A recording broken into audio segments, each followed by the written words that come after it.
हरे कृष्णा।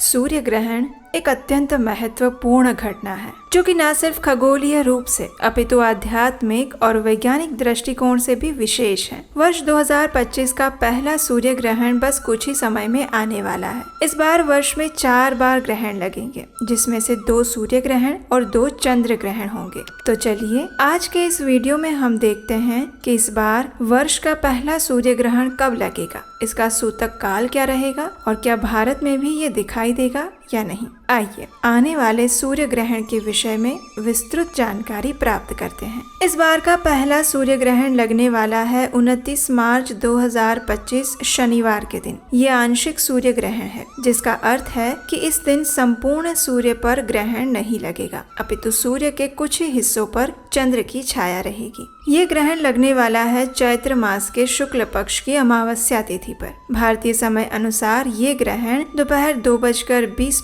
पर शुरू होगा, जो कि अपनी सर्वोच्च स्थिति पर 4:17 पर आएगा और ग्रहण समाप्त होगा शाम 6:13 पर। इस प्रकार संपूर्ण सूर्य ग्रहण की अवधि रहेगी 3 घंटे 52 मिनट की। इस बार का सूर्य ग्रहण भारत में दिखाई नहीं देगा, इसलिए उसका प्रभाव भारतवासियों पर भी नहीं रहेगा। लेकिन अगर आप विदेश में यूरोप, अफ्रीका, उत्तर और दक्षिणी अमेरिका में रहते हैं तो आपके वहां से ये ग्रहण दिखाई दे सकता है। मुख्यतः इस बार का सूर्य ग्रहण Canada, Portuguese, Spain, Ireland, France, United Kingdom, Denmark, Germany, Norway, Finland और रशिया में दिखाई देगा। वहीं दूसरी ओर Bharat, Pakistan, Sri Lanka, Nepal, Afghanistan, Fiji, Mauritius, UAE और अन्य एशियाई देशों में ये ग्रहण नहीं दिखाई देगा। इसके अलावा दक्षिण अफ्रीका, ऑस्ट्रेलिया और दक्षिण अमेरिका के अधिकतर क्षेत्रों पर भी ये ग्रहण नहीं दिखाई दे रहा है। विशेष रूप से उत्तर अमेरिका के निवासियों को ये ग्रहण सूर्योदय के समय में देखने को मिलेगा। हमारे हिंदू धर्म में ग्रहण को एक महत्वपूर्ण खगोलीय घटना माना जाता है। इसे शुभ या अशुभ प्रभाव डालने वाला माना जाता है, इसलिए ग्रहण के दौरान कुछ विशेष नियमों का पालन भी किया जाता है। सूर्य ग्रहण के दौरान सूतक काल का ध्यान रखना होता है और सूतक काल वो अवधि होती है जो सूर्य या चंद्र ग्रहण शुरू होने से पहले आती है।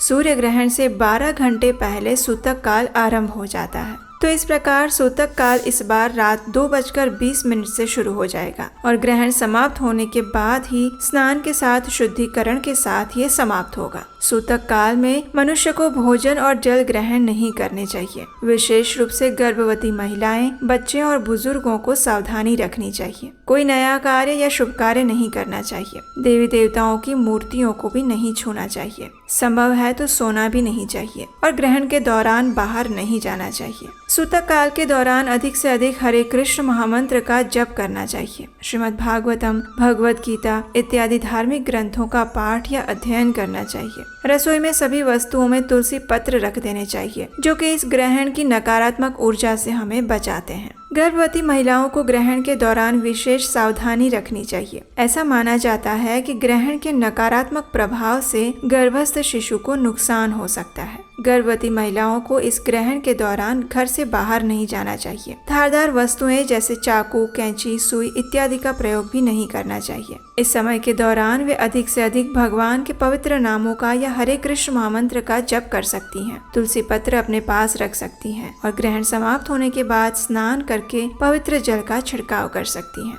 जब ग्रहण समाप्त हो जाए तो उसके बाद नहाकर शुद्धिकरण करना चाहिए। संपूर्ण घर में गंगा जल मिश्रित या फिर तुलसी जल का छिड़काव करना चाहिए। रसोई में जो भी तुलसी पत्र रखे थे उन्हें वापस तुलसी के गमले में रख दें और संपूर्ण रसोई में भी गंगा जल या तुलसी जल का छिड़काव करने के बाद ही भगवान के लिए भोजन बनाना चाहिए। भगवान के लिए सात्विक भोग बनाकर उन्हें भगवान को अर्पित करना चाहिए और उसके बाद ही स्वयं ग्रहण करना चाहिए। ग्रहण समाप्ति पर ब्राह्मणों को यथाशक्ति दान अवश्य देना चाहिए। ये दान आप किसी सुयोग्य ब्राह्मण, वैष्णव या फिर किसी भी धार्मिक संस्था में भी दे सकते हैं। सूर्य ग्रहण एक अद्भुत खगोलीय घटना है, जहाँ वैज्ञानिक दृष्टिकोण से ये एक महत्वपूर्ण खगोलीय प्रक्रिया है। वहीं आध्यात्मिक रूप से ये एक समय होता है जब हम आत्मचिंतन कर सकते हैं, आत्म मंथन कर सकते हैं और अधिक से अधिक भगवान के पवित्र नामों का जप कर सकते हैं। अगर आप भारत के किसी भी विस्तार में या क्षेत्र में रहते हैं तो ये सूर्य ग्रहण आपको नहीं लगेगा और इसकी कोई विपरीत असर भी नहीं होने वाली है। लेकिन फिर भी जो गर्भवती महिलाएं हैं उन्हें इस समय के दौरान अधिक अधिक सावधान रहना चाहिए और अपने गर्भस्थ शिशु की रक्षा के लिए श्री नरसिम्हा कवचम का पाठ कर सकते हैं। अधिक से अधिक हरे कृष्ण महामंत्र का जप कर सकते हैं। तो ये थी आने वाले सूर्य ग्रहण के विषय में संपूर्ण जानकारी। हमें आशा है कि ये जानकारी आपको अच्छी लगी होगी। ऐसे ही अन्य वीडियोस को देखने के लिए आपके अपने चैनल को सब्सक्राइब करके रख लीजिए।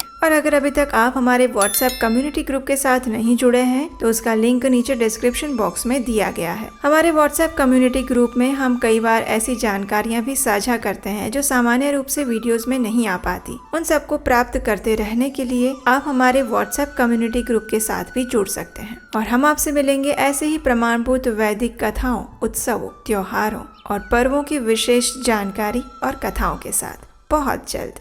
हरे कृष्णा।